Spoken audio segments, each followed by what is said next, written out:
Ou alors salut ceux qui...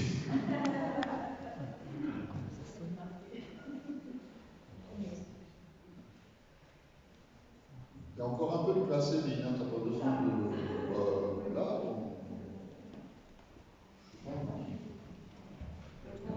si on va fermer un œil. Comme normalement on n'a pas le droit de monter sur la tribune. Je suis bienvenue à vous. Je suis tellement content de vous revoir. De vous retrouver. Vous aussi? Il fait le temps. Je suis un peu... comment dire? Je vais dire comme ça, je suis un peu doublement biaisé. J'ai souvent prêché sur la gloire et l'ombre, que le Seigneur nous fait vivre la gloire, et parfois on traverse des zones turbulentes d'ombre. Et j'avoue franchement que ce matin, mon cœur est non partagé, parce que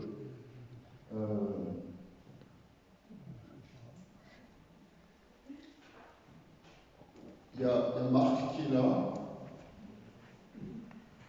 On a prié pour lui, c'est un vrai miraculé.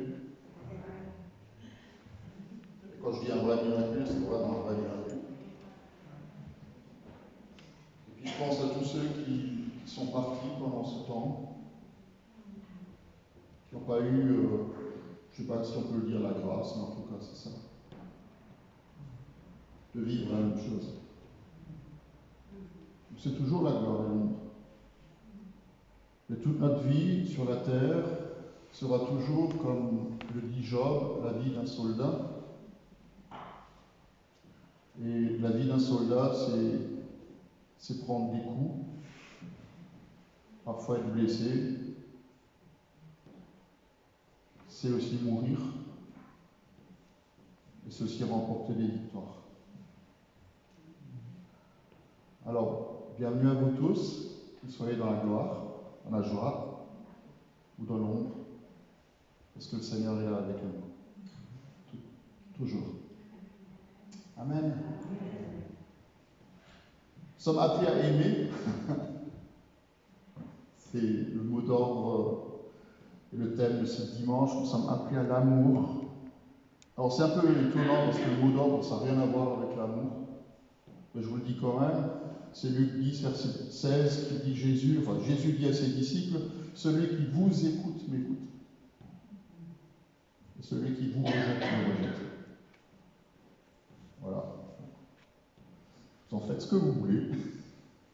Celui qui vous écoute m'écoute, celui qui vous rejette me rejette, Seigneur. En tout cas, nous sommes appelés à nous aimer les uns les autres. On va chanter le premier cantique.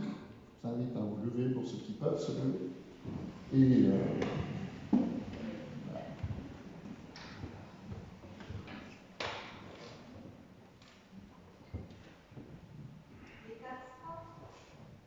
écoute, ma maison 3, ça va.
Oh!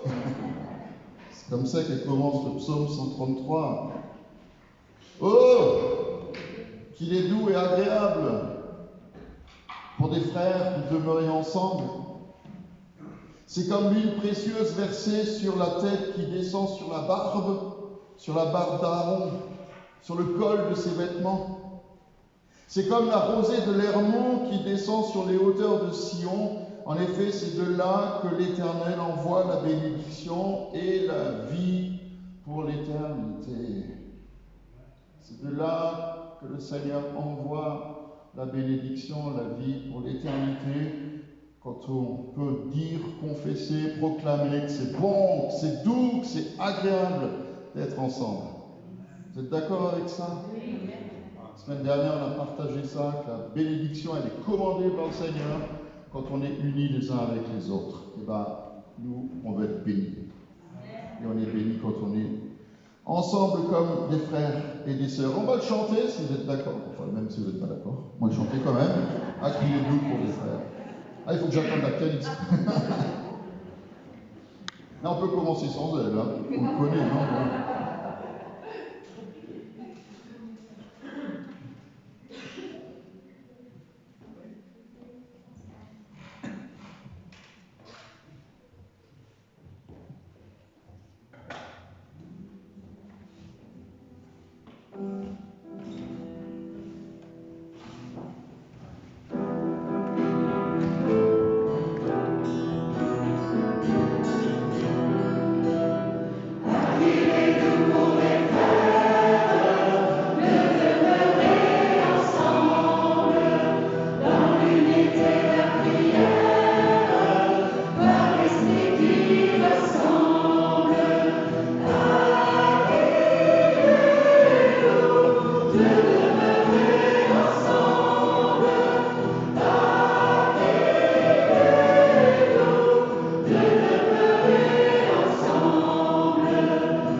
c'est vrai que c'est bon d'être ensemble. C'est surtout bon d'être avec toi. Parce que je sais que du haut du ciel, tu te réjouis quand tes enfants sont là et louent ton nom. Ils sont là pour adorer ton saint nom, Seigneur. Proclamer que toi qui as créé les cieux et la terre, tu es celui qui, du haut du ciel, abaisse son regard sur nous. Et on veut te louer, te rendre grâce, te bénir. Te dire merci parce que ton onction, elle coule sur ton Église quand elle est rassemblée en ton nom, Jésus. Et moi, je prie que cette onction, elle coule, pas seulement sur notre tête, mais qu'elle descende dans tout notre être et qu'elle vienne nous renouveler. Pas seulement dans notre communion fraternelle, mais aussi dans notre relation avec toi. Parce que c'est ce que tu cherches. D'être en relation avec nous. Et c'est pas pour rien que dans les psaumes, souvent il y a marqué pause en plein milieu. C'est pour que nous nous arrêtions de parler et pour que nous écoutions ce que tu as à nous dire. Et moi, je sais, Père, que aussi ce matin, aussi aujourd'hui, en ce dimanche où on célèbre la résurrection de Jésus, où on célèbre la victoire de la vie sur la mort, que tu veux parler. Tu veux parler à tes enfants. Tu veux nous parler. Alors le mieux qu'on ait à faire, c'est juste de se taire, c'est juste d'écouter.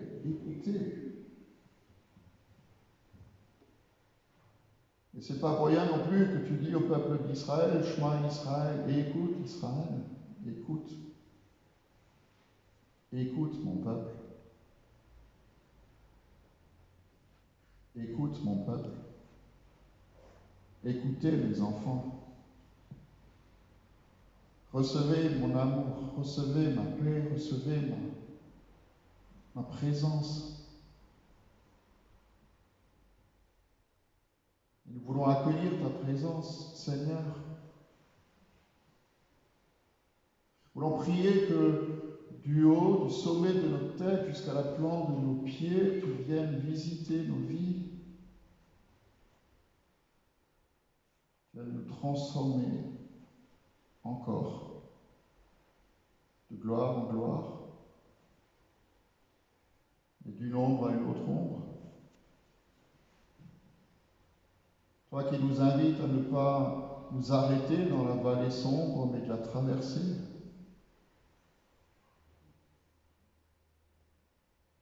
Toi qui nous donnes la force et le courage de nous lever et d'aller de l'avant. Toi qui es capable de transporter les montagnes, de rendre la vue à l'aveugle, de faire entendre le sourd, de faire marcher le paralytique, de purifier le lépreux, de libérer le captif. Et toi qui pleures avec ceux qui pleurent. Tu es un. Tu es le même Père. Tu es le même Dieu. Alors reçois notre reconnaissance, reçois notre action de grâce, reçois notre merci et entends nos plaintes. Entends nos cris. Entends notre douleur. Parce que tu es le même Dieu. Tu es le même Père de Jésus-Christ, mort et ressuscité. Tu es le même Père qui envoie de la part de ton Fils, le Saint-Esprit, sur nous.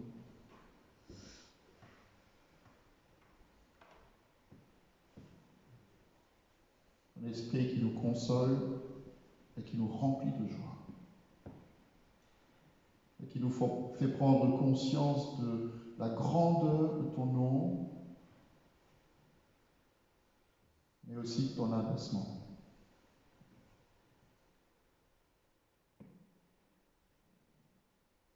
Merci parce que tu es là, Seigneur, au milieu de nous. Je sais que tu es en train de poser ta main sur l'un ou l'autre parmi nous. Merci parce que nous pouvons toucher le bord de ton vêtement et recevoir. Tu es le Dieu 3 fois saint et nous voulons t'adorer.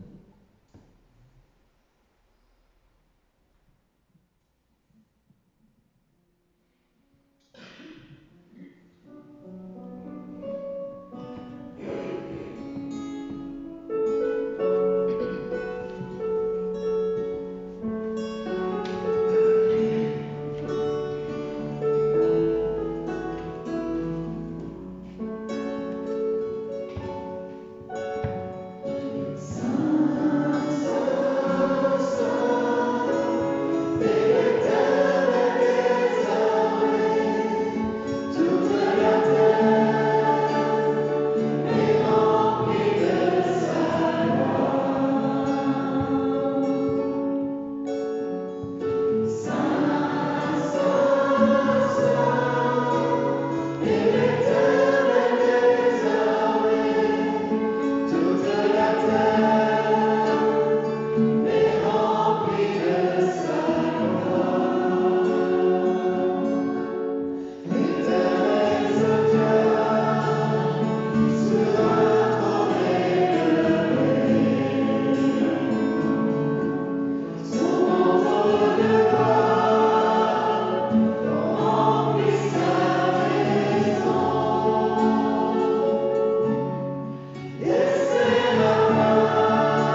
la terre soit remplie de ta gloire, Seigneur. Nous prions que soit répandue sur cette terre l'onction de ta présence, de ton amour, de ta paix. Que cette paix descende, qu'elle vienne, qu'elle reste et qu'elle demeure à tout jamais, déjà en nous.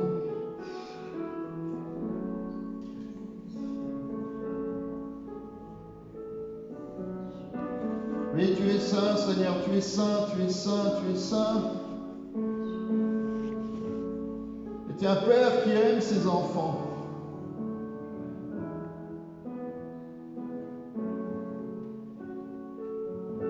Et malgré nos imperfections et nos erreurs, tu es un Père qui aime ses enfants.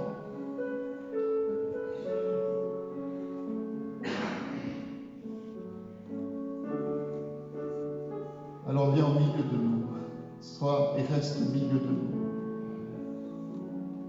Amen.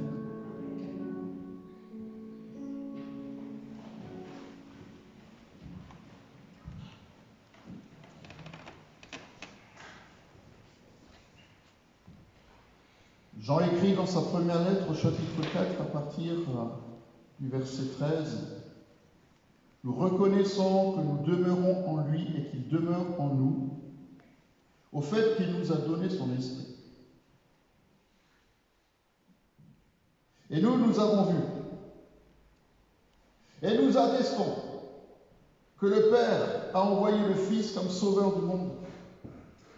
Et celui qui déclare publiquement que Jésus est le Fils de Dieu, Dieu demeure en lui, et lui en Dieu. Or nous avons connu l'amour que Dieu a pour nous, et nous y avons cru. Dieu est amour. Et celui qui demeure dans l'amour demeure en Dieu, et Dieu demeure en lui. C'est en cela que l'amour est parfait en nous, de sorte que nous aurons de l'assurance au jour du jugement. Parce que nous sommes dans ce monde tel que lui, il est. Il n'y a pas de peur dans l'amour. Au contraire, l'amour parfait chasse la crainte, car la peur implique une punition. Celui qui éprouve de la peur n'est pas parfait dans l'amour. Quant à nous, nous l'aimons parce qu'il nous a aimés en premier. Si quelqu'un dit « j'aime Dieu », si quelqu'un dit « j'aime Dieu », alors qu'il déteste son frère, il faut qu'il arrête. C'est un menteur.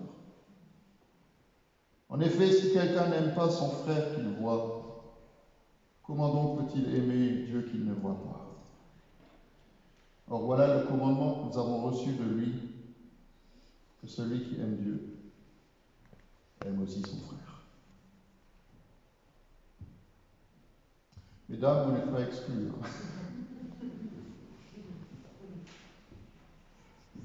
Qu'il aime aussi les sœurs. Amen. Il y avait un homme riche, Luc 16, à partir du verset 19, c'est pour ceux qui suivent le culte après sur Internet. Il y avait un homme riche qui s'habillait de pourpre et de fin lin et qui chaque jour menait joyeuse et brillante vie.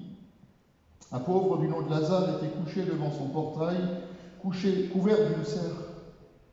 Il aurait bien voulu se rassasier des miettes qui tombaient de la table du riche. Cependant, même les chiens venaient lécher ses ulcères. Le pauvre mourut.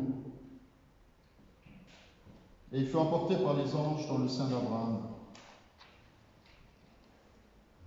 Le riche mourut aussi. Et il fut enterré.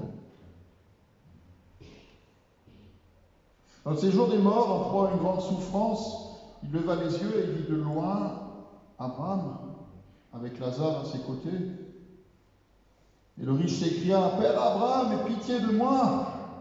Envoie Lazare qui trempe le bout de son doigt dans l'eau afin de me rafraîchir la langue, car je souffre cruellement dans cet endroit. »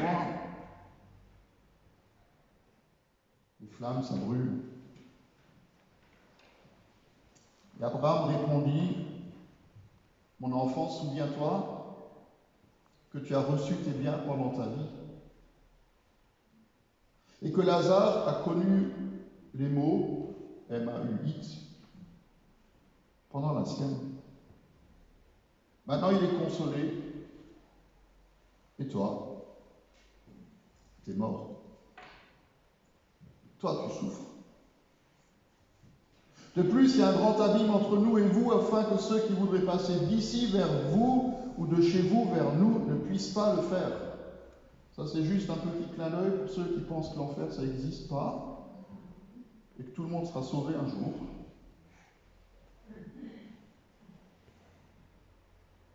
Le riche dit, je te prie alors, Père, d'envoyer Lazare chez mon père, car j'ai 5 frères. C'est pour qu'ils les avertissent et qu'ils ne terminent pas ici comme moi, qui ne connaissent pas ce lieu de souffrance. Et Abraham lui répondit, ils ont Moïse et les prophètes, qu'ils les écoutent. Le riche dit, non, Père Abraham, mais si quelqu'un vient de chez les morts vers eux, alors ils changeront de vie. Abraham lui dit, alors, s'ils n'écoutent pas Moïse et les prophètes, ils ne se laisseront pas persuader, même si un mort ressuscité les morts. Celui qui a des oreilles pour entendre la parole du Seigneur. Amen.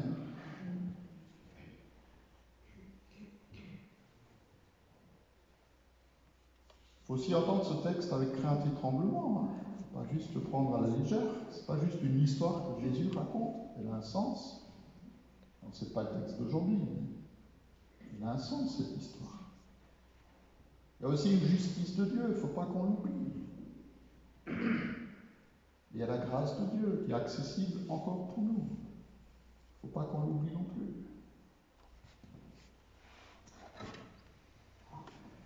À chanter quand je contemple la sainteté.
La raison pour laquelle on vit. Ça, c'est une bonne question. Hein. En fait, pourquoi on est là?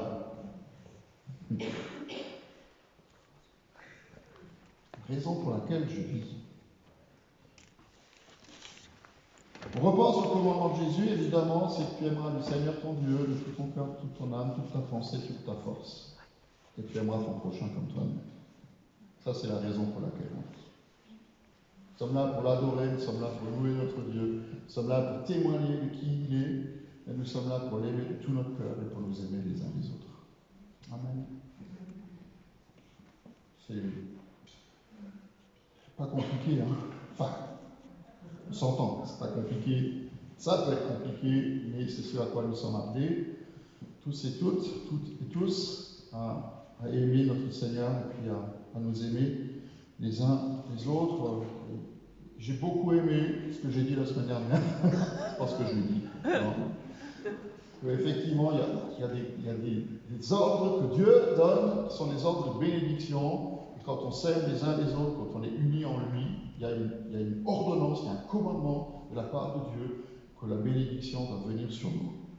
Il se l'ordonne à lui-même. C'est un truc de fou. Dieu s'ordonne à lui-même que nous devons être bénis quand nous sommes unis les uns avec les autres. Amen. Si on bénit les frères et si on bénit les sœurs, nous sommes bénis en retour. Donc moi je vous bénis, je l'ai dit la semaine dernière, je le redis ce matin, je vous bénis plein de fois. D'accord? Ok? Il y a cette dimension de l'amour absolu quelque part. Souvent on dit la façon que Dieu a de nous aimer, elle est inaccessible pour l'être humain. Or c'est une erreur. Dieu nous demande d'aimer de la même façon qu'il nous a aimés.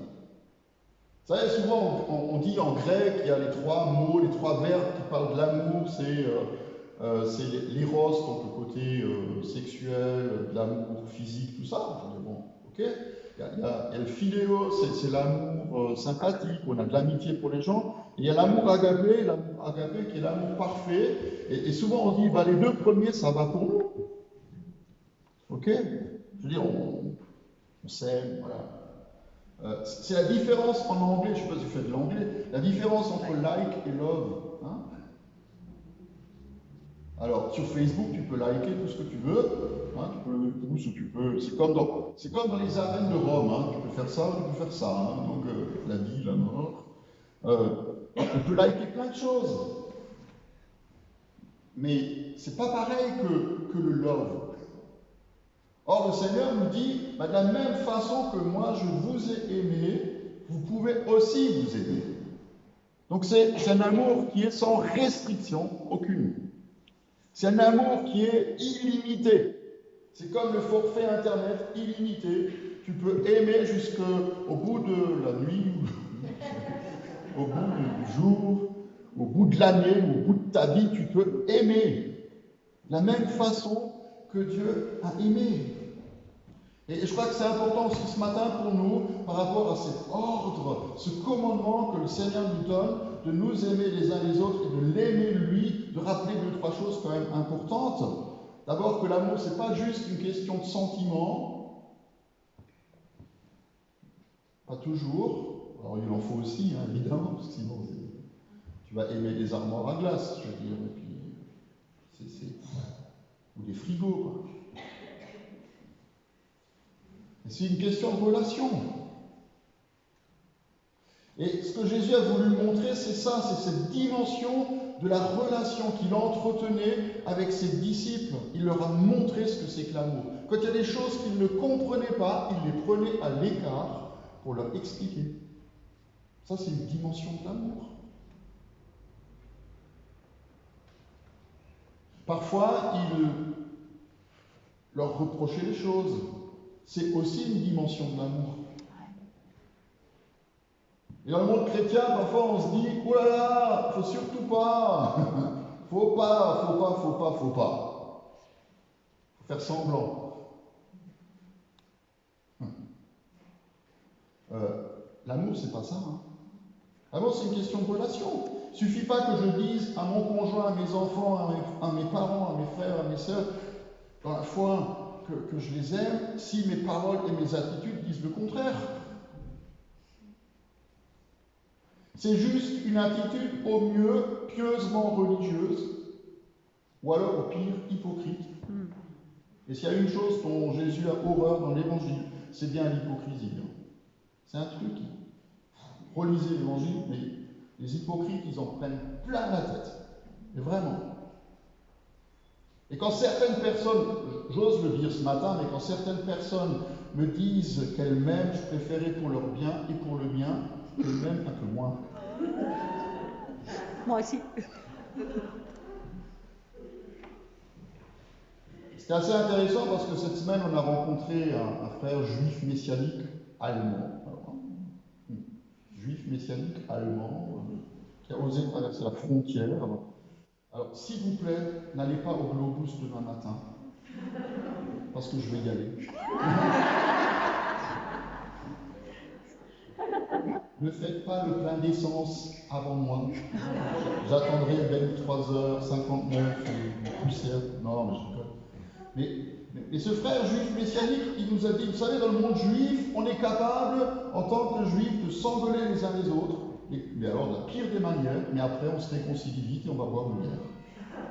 Ah oui, c'est vrai.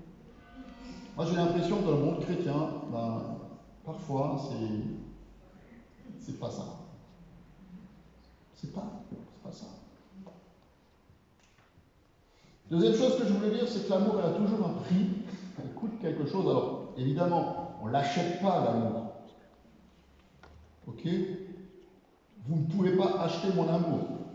Sauf si vous mettez le prix. Vous ne pouvez pas acheter l'amour. Ce n'est pas dans ce sens-là que je le dis, mais l'amour, il a un prix dans le sens qu'il nous coûte quelque chose. Il nous coûte quelque chose. Parce qu'il a coûté quelque chose aussi au Père qui est dans les cieux de nous aimer. Et je ne sais pas si on le réalise suffisamment qu'il a donné, quand on lit chez Jean, il a donné son Fils unique pour nous, ce que ça veut dire. Le prix payé, c'est pas juste 2 versets ou 2 lignes dans un Nouveau Testament, c'est le prix payé de la part du Père pour nous avoir avec lui pour toujours. C'est ça le prix payé. Et c'est aussi une question de volonté. Dieu veut que tous les hommes soient sauvés. C'est la volonté de Dieu. Dieu veut que tous les hommes soient sauvés. Il est là, il trépide, il veut que tous les hommes soient sauvés. Mais ils ne le seront pas tous. Parce que si toi, tu ne veux pas, le Père, il ne va pas t'obliger. Ok? Il veut, mais il ne peut pas. Il a tout fait, il fait tout pour attirer ses enfants à lui. Il fait tout pour eux. Mais s'il lui tourne le dos, il ne peut pas les obliger. Puis, ça c'est l'intro, dernier point de mon introduction, on ne peut pas non plus obliger les gens à nous aimer.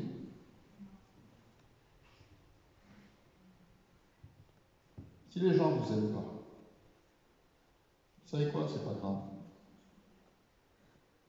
Il suffit de faire ce que Jésus a fait, c'est un petit conseil pratique que je vous donne. Il suffit de faire ce que Jésus a fait. Quand il arrivait à un endroit où il n'était pas accueilli, il a secoué la poussière de ses pieds, il allait ailleurs. Je trouve que c'est un bon conseil. T'assieds pas avec des gens qui ne t'aiment pas.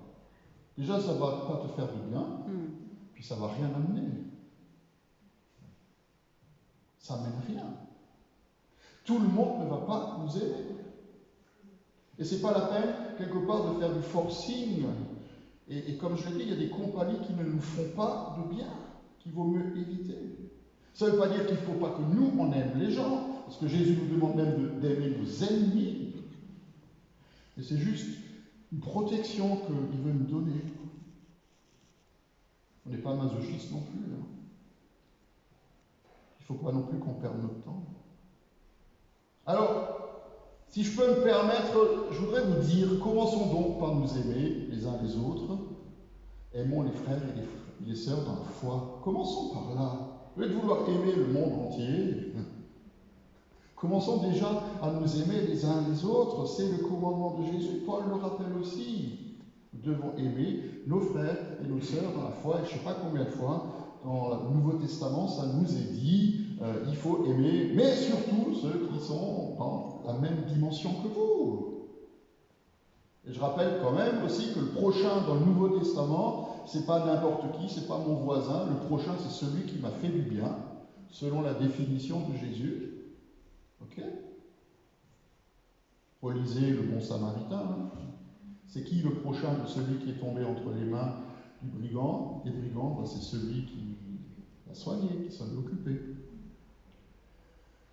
Et puis Paul, il écrit dans la lettre aux Galates au chapitre 6, pendant que nous en avons l'occasion, donc c'est aujourd'hui, c'est maintenant, pendant que nous en avons l'occasion, pratiquons le bien envers tous, mais en particulier envers nos proches dans la foi. Donc faites-vous du bien.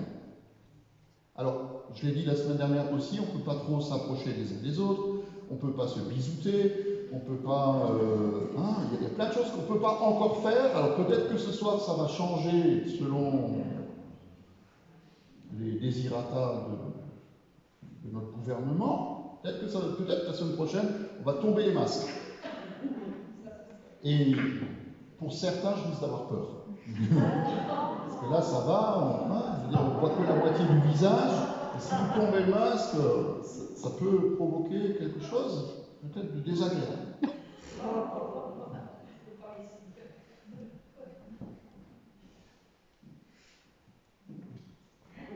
Commençons par aimer les frères et sœurs. C'est un bon début. Je voulais vous lire ce texte qui nous est proposé ce matin dans le livre des Actes, parce que l'amour, ce n'est pas juste une théorie, mais ce sont d'abord des actes. La foule de ceux qui avaient cru n'était qu'un cœur et qu'une âme. Personne ne disait que ses biens lui appartenaient en propre, mais il mettait tout en commun. Ta, ta, ta, ta.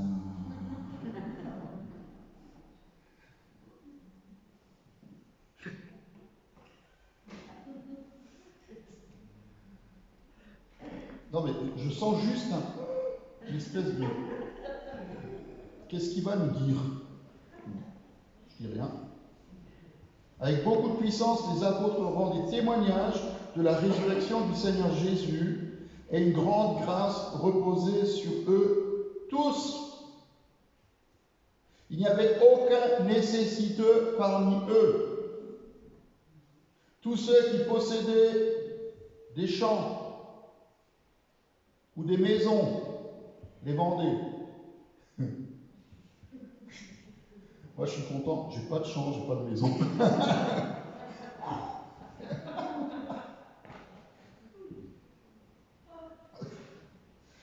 Ils apportaient le prix qu'ils avaient vendu, de ce qu'ils avaient vendu, le déposaient au pied des apôtres, et on faisait des distributions à chacun en fonction des besoins de chacun. Joseph, celui que les apôtres surnommaient Barnabas, ce qui signifie le fils d'encouragement, un lévite originaire de Chypre, vendit un champ qu'il possédait, apporta l'argent et le déposa aux pieds des apôtres. Donc nous allons mettre en pratique la parole de Dieu. Donc, alors, quand je dis mettre aux pieds de l'apôtre, c'est pas moi, hein, je ne suis pas apôtre, d'accord, mais je ne sais pas si vous comprenez la dimension de ce qui nous est dit ici. Certains ont dit que c'est le premier texte socialiste de l'histoire, puisque c'est le kolkhoz soviétique, on met tout en commun, on met tout dans le pot commun, et puis après on distribue en fonction des besoins. Ça n'a pas marché, d'ailleurs. Certains ont dit aussi que c'est le premier kibbutz chrétien. Ça amène aussi des problèmes. Je sais qu'il y a plein de gens qui essaient de vivre en communauté, qui ont essayé de construire des communautés de vie. Généralement, ça finit en eau de boudin, en cacahuètes, parce que quoi? Parce que quoi, justement? Parce que se menschelt partout. Oui, c'est ça. C'est ça la pâte avec laquelle on est fait. Se menschelt überall, comme on dit en alsacien. C'est juste notre nature humaine qui fait que on n'est pas toujours sur la même longueur d'onde. Donc on peut mettre l'accent sur quoi? On peut mettre l'accent sur ils étaient tous qu'un cœur et qu'une âme. Qui rêve de ça? Moi. Oula, il n'y en a pas beaucoup, hein. D'accord. Ils n'étaient tous qu'un cœur, qu'une âme. Moi, je rêve de ça, ok, en sachant que, aussi pour les apôtres, aussi pour la première église, ça n'a pas duré très longtemps. Parce que les dissensions humaines, ça existe. C'est une réalité, c'est juste une réalité. Quand les non-juifs ont commencé à entrer dans l'église, ça commençait déjà à tirailler à droite et à gauche, parce que, pour des questions stupides à nos yeux, mais pour eux c'était important. Est-ce qu'on a le droit de manger des viandes sacrifiées aux idoles ou pas? C'est un truc débile. C'est comme l'opposition entre les véganes et les carnivores, comme moi. Non mais sérieux, je veux dire, on peut faire une montagne d'une souris. Et même dans l'église, on peut le faire. Mais je reste persuadé que si on est un cœur, une âme, en réalisant qui est le Seigneur, qui nous servons, qui nous aimons, ben on sera capable aussi de faire quoi? Déjà de nous aimer, dans toutes les dimensions, avec notre volonté, avec notre cœur, avec notre pensée. Nous serons aussi capables de vivre ce que la première Église elle a vécu, à savoir porter les petits. C'est ça que ça veut dire. C'est dans un troupeau, tu as les faibles et les forts. Alors pardon, c'est une mauvaise image, mais le troupeau de l'Église, il y en a aussi qui sont forts et d'autres qui sont plus faibles. Il y a d'autres moments, les forts deviennent faibles et les faibles sont plus forts. C'est quoi la dimension de l'amour fraternel? C'est quand tu es tombé, il faut qu'il y ait quelqu'un qui te relève. Quand tu es debout, reste pas trop debout. Parce que tu risques de tomber très vite. Voilà. La pile, elle marche. Hein. Je sais pas, j'ai pas. Il n'y a plus rien qui sort. Donc il faut que je crie.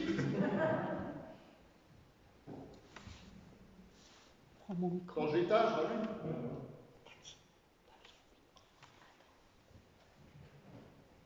Hein? Non, peut-être juste une interruption. C'est pas grave. J'en étais où? Je ne sais plus du coup.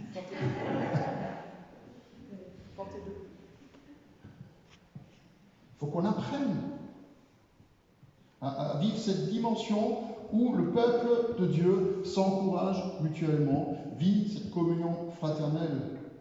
Et le premier verset de notre texte, il dit « La foule de ceux qui avaient cru n'était qu'un cœur et qu'une âme ». Alors on peut mettre l'accent sur « ils étaient qu'un cœur et qu'une âme », ou alors moi je préfère mettre l'accent sur la foule.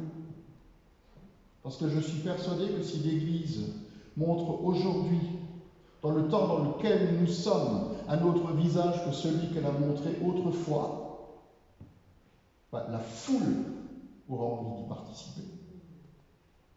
Moi, j'en suis persuadé. Parce que c'est à l'amour qu'on a les uns pour les autres que le monde croira. C'est pas autrement. Et on peut tourner le problème dans tous les sens, possibles et inimaginables. Tant qu'on ne s'aimera pas les uns les autres, le monde ne pourra pas croire. Pourquoi? Parce que le monde aura raison de nous reprocher notre manque d'amour. Le monde aura raison de nous reprocher notre manque d'amour. Moi, je comprends les gens qui disent « Moi, je n'ai pas envie d'y en faire partie, parce que de toute façon, ils ne sont pas meilleurs que les autres. » Alors, c'est vrai. Mais au moins, on le sait. Et on travaille pour que ça aille mieux. On n'est pas meilleur que les autres, oui, à condition qu'on accepte de laisser ces petits trucs à soi de côté et qu'on accepte aussi pour le bien commun de lâcher un peu de laisse de temps en temps. Amen. Ce qui précède ce texte, c'est que l'endroit où ils étaient rassemblés a commencé à trembler. Ils ont été tous remplis du Saint-Esprit et ils annonçaient la parole de Dieu avec assurance.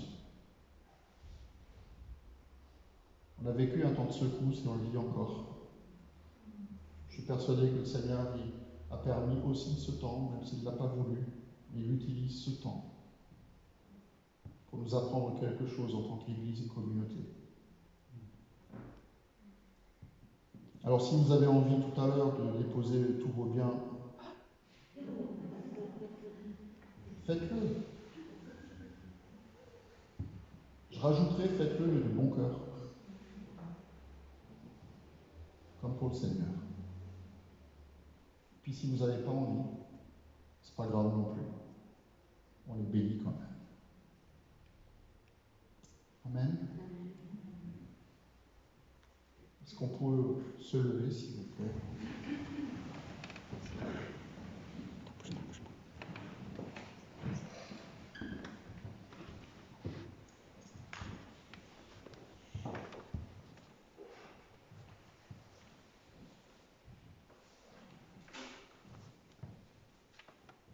C'est Seigneur qu'on n'est pas toujours très doué pour aimer.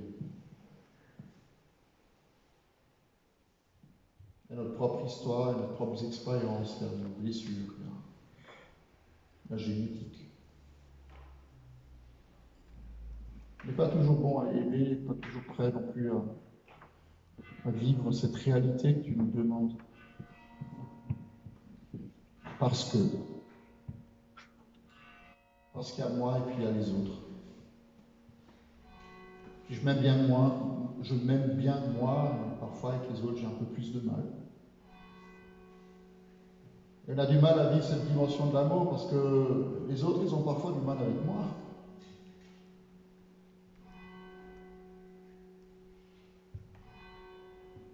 Alors je veux juste prier pour chacun de nous, et je m'inclus dedans. J'inclus aussi tous ceux qui regardent par Internet. Que toi, Seigneur, tu viennes déverser ton amour dans nos cœurs. Parce que c'est la dimension de l'amour que tu as pour nous que nous pourrons aimer. Et ton amour, il est sans limite. Malgré tous nos hauts, tous nos bas, tout ce qu'on a fait de travers, tout ce qu'on a fait de bien, tout ce qui était juste, tout ce qui était injuste, tout ce qui était parfait, tout ce qui était imparfait, tu continues de nous aimer. Et tu nous le redis ce matin encore. Et tu aimerais qu'on puisse aimer à la hauteur, à la dimension de ton amour pour nous. Et je prie pour nous tous, Seigneur. Je prie que cet amour soit déversé dans nos cœurs par ton esprit. Que ce matin, nous soyons comme sous cette cascade de cet amour rafraîchi que tu veux nous donner. Nous serons capables de nous épauler, nous encourager, pourvoir aux besoins des uns des autres, nous entourer, prier les uns pour les autres, nous faire du bien, nous accueillir, nous réjouir avec ceux qui se réjouissent et pleurer avec ceux qui pleurent. Avoir de la compassion pour ceux qui ont besoin, tendre la main à celui qui est pauvre, prier pour celui qui est malade, que le Seigneur le relève, consoler celui qui a perdu un être cher. Étendre nos mains qu'au travers de nous se produisent des signes, des prodiges et des miracles parce que c'est ce que tu veux.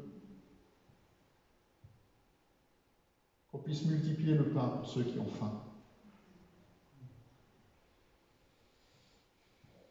Qu'on puisse pardonner de tout notre cœur à celui qui nous a fait du mal. Et qu'il ait la force aussi de nous pardonner si nous lui avons fait du mal. Parce qu'ensemble, tu veux que nous prions d'un seul cœur et d'une seule âme. Ce que Jésus nous a appris à dire. Et nous ne prions pas « Mon Père qui est au ciel », c'est notre Père qui est aux cieux. Et nous voulons ensemble proclamer « Notre Père qui es aux cieux, que ton nom soit sanctifié, que ton règne vienne, que ta volonté soit faite sur la terre comme au ciel. Donne-nous aujourd'hui notre pain de ce jour. Pardonne-nous nos offenses, comme nous pardonnons aussi à ceux qui nous ont offensés. Ne nous laisse pas entrer en tentation, mais délivre-nous du mal, car c'est à toi qu'appartiennent le règne, la puissance et la gloire pour les siècles des siècles. Amen. Et on va chanter ensemble « Tu es merveilleux dans tout ce que tu fais ».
Amen. Je vous invite à vous asseoir juste quelques instants encore.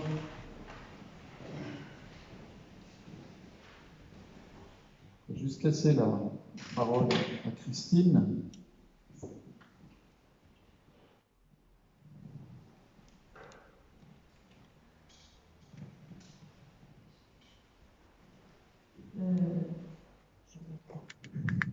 pense que vous connaissez un peu l'histoire de Marc.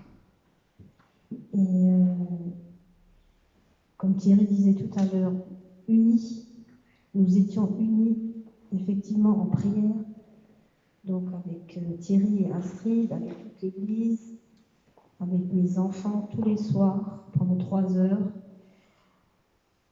On lisait la parole, on priait pour Marc, on recevait de mauvaises nouvelles, on louait, et quand on recevait les mauvaises nouvelles, j'avais ce chant, toujours ce chant de Impact, le Seigneur est mon secours. Et quand ce chant était là, il y avait une paix qui était en moi, et je ne peux pas expliquer.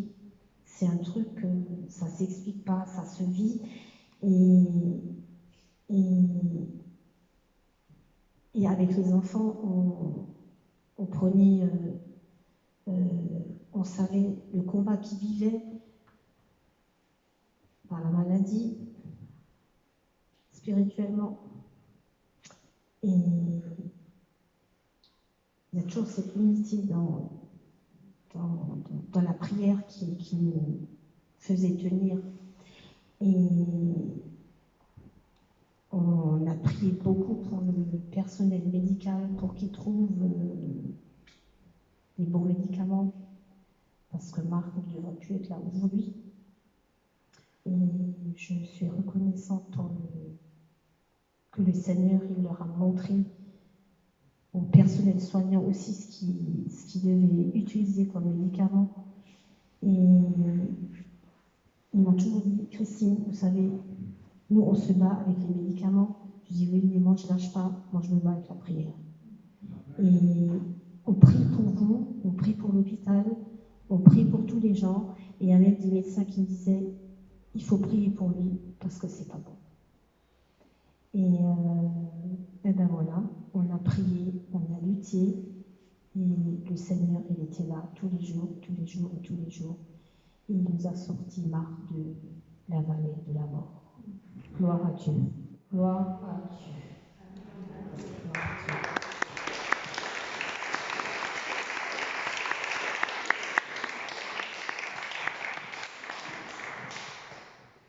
Avant que tu prennes la parole, Marc, j'ai une parole pour toi du Seigneur.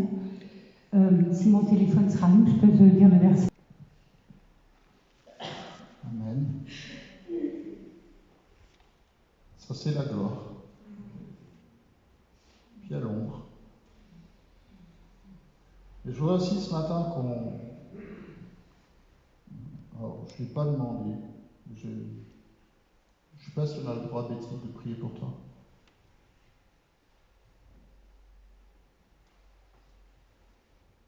Que toi, tu as perdu ton mari. Et je voudrais juste aussi que le Seigneur il vienne mettre sur ta vie, sur ta famille, aussi sa paix. Et frères et sœurs, je voudrais juste vous encourager à juste étendre vos mains vers elle, s'il vous plaît. C'est ça l'Église. L'Église, c'est pas un club de gens qui sont là pendant 1 heure. Et on est là aussi pour prier les uns pour les autres, pour nous porter.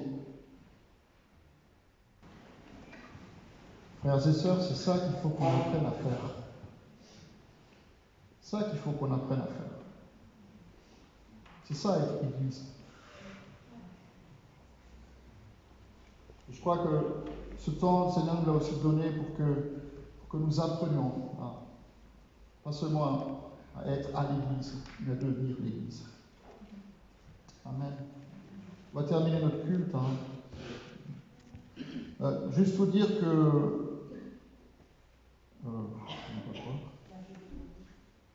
mardi soir, il y a un groupe de maisons au foyer pour nous, et mercredi, je crois, chez Henri.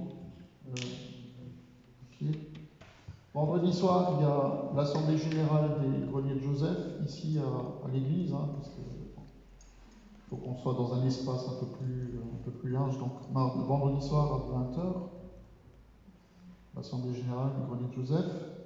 Vous dire aussi, donc, le culte est retransmis un peu plus tard que la semaine dernière. C'est vrai que ça a marché sur Internet, que tous les jours il y a notre méditation qui continue encore cette semaine. Et puis la semaine prochaine, de nouveau, 10h ici à l'église pour le culte de dimanche. Amen. L'offrande à déposer, pas au pied, mais à la sortie. Puis je vous invite aussi, comme je l'ai dit déjà les 2 dernières fois, à respecter la sortie. Donc, ne vous précipitez pas tous les uns sur les autres en sortant de l'église. Non, pas encore. Donc, gardez vos distances et puis soyez bénis, frères et sœurs. Que la paix du Seigneur vienne habiter dans votre cœur et que la joie du Seigneur soit votre force tous les jours aussi de cette semaine. Amen. Et pendant que vous sortez, nous chantons Dieu m'a envoyé. Rendre libre les opprimés.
Amen. Bon dimanche à vous tous. Soyez bénis, soyez fortifiés, Soyez aimants. Et à bientôt. Amen.